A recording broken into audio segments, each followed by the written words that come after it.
7 de enero del 2026.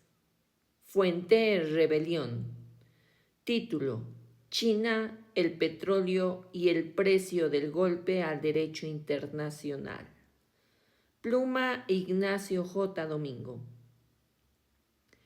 La agresión militar de Estados Unidos está marcada por varios intereses internacionales, especialmente por el petróleo, pero también por la ascendencia de China en la región. Los daños colaterales de la intervención militar americana contra Nicolás Maduro no solo atentan contra el principio de no injerencia internacional, sino que implican a China, Rusia y Europa, entre otras latitudes, en una reconstrucción fulgurante con implicaciones económicas, energéticas y de seguridad en el orden mundial. Es la radiografía casi unánime de los observadores diplomáticos del panorama mundial. El rasgo común que preside sus análisis incide en varios hechos relevantes, aunque por encima de todos ellos, Michael Hirsch, columnista en Foreign Policy, para quien la decisión de Trump tritura lo poco que quedaba del respeto a las normas internacionales y lesiona la capacidad futura de Estados Unidos para invocar el derecho internacional frente a agresiones exteriores. En este contexto, ¿cómo se está remodelando el nuevo escenario mundial? Y sobre todo, ¿qué ha supuesto la intervención estadounidense en Venezuela? Estos 5 interrogantes tratan de aportar un halo de luz en medio de las oscuras bambalinas geoestratégicas de la doctrina MACA. ¿Qué papel juega China y cómo interpreta Pekín esta nueva afrenta de la Casa Blanca? Con un cóctel de prudencia financiera, amortiguadores geopolíticos y contención dialéctica, diseñada para ganar tiempo y limitar daños sin escalar el conflicto con Washington, aduce Michael Meidan, directora del China Energy Program del Oxford Institute for Energy Studies. En el frente energético, la pérdida potencial del crudo venezolano, del que China llegó a ser el principal comprador, es relevante pero manejable. Aunque Venezuela solo vendió alrededor del 4% de los pedidos de crudo del gigante asiático y del que el oro negro de petróleos de Venezuela, PDVSA, SA, la estatal venezolana, tenga un alto contenido de azufre por su escasa capacidad de extracción y refino, resulta clave para la construcción de infraestructuras chinas. Meidan aclara que la pérdida de barriles venezolanos golpea sobre todo a refinerías llamadas independientes, las conocidas como teapots, que dependen de ese petróleo barato y difícil de sustituir.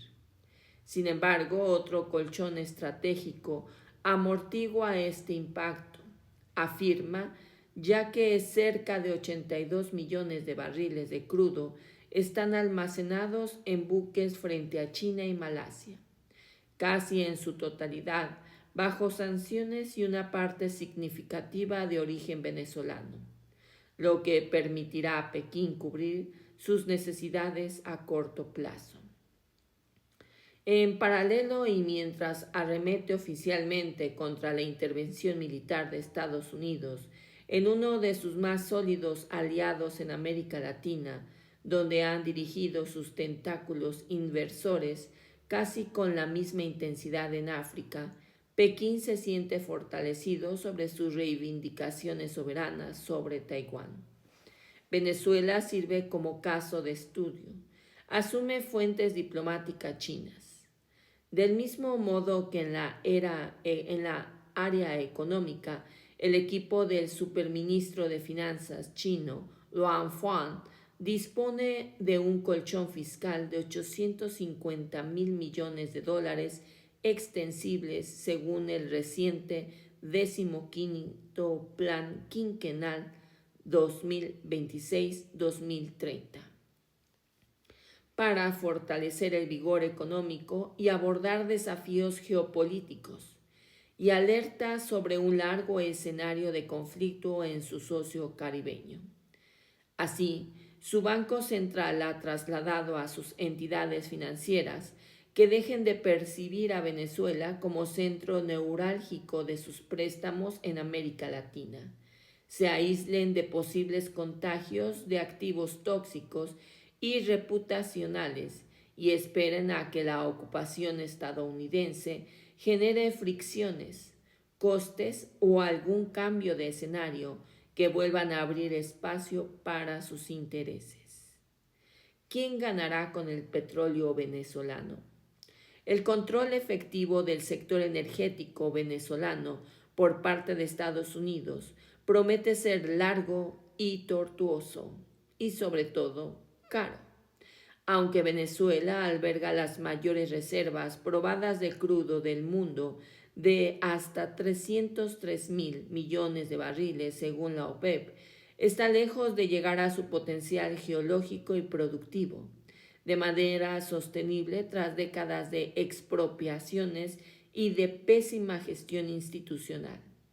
Su infraestructura petrolera se encuentra próxima al colapso, alerta la consultora Kepler, desde donde calculan que incluso bajo una transición política fluida, con un levantamiento de las sanciones por parte de Washington, dos supuestos inciertos: la cuota que Venezuela será capaz de poner en el mercado a finales del 2026 apenas llegaría a los 1.2 millones de barriles diarios, aún muy por debajo de su potencial, pero muy por encima de los 800.000 actuales. Desde una perspectiva financiera, Bloomberg pone cifras al desafío. Francisco Monaldi, director de política energética latinoamericana del Baker Institute, estima que restaurar la capacidad perdida requerirá inversiones de unos 100.000 millones de dólares en una década, magnitud comparable a una parte sustancial del gasto anual de las supermajors americanas ExxonMobil, Chevron y ConocoPhillips, que junto a Shell, BP y Total Energies componen las Big Six petrolíferas del mundo, siempre y cuando los riesgos geopolíticos y legales puedan ser asumibles. Precisamente, las tres petroleras estadounidenses, preferentemente Chevron, dice el consenso del mercado que lo achaca a su mayor presencia histórica en Venezuela, son las principales aspirantes a hacerse con las riendas del PDVSA, aunque antes tendrán que recuperar sus cadenas de valor, proyectar extracciones a escala, desembolsar algún centenar de millones de dólares a largo plazo en tecnología y acceder a préstamos de bancos y aseguradoras que de momento muestran un tibio interés y una ambigua cautela, porque exigirán garantías y avales ante supuestos de indemnizaciones por activos expropiados o posibles litigios o saqueos. Parte 1.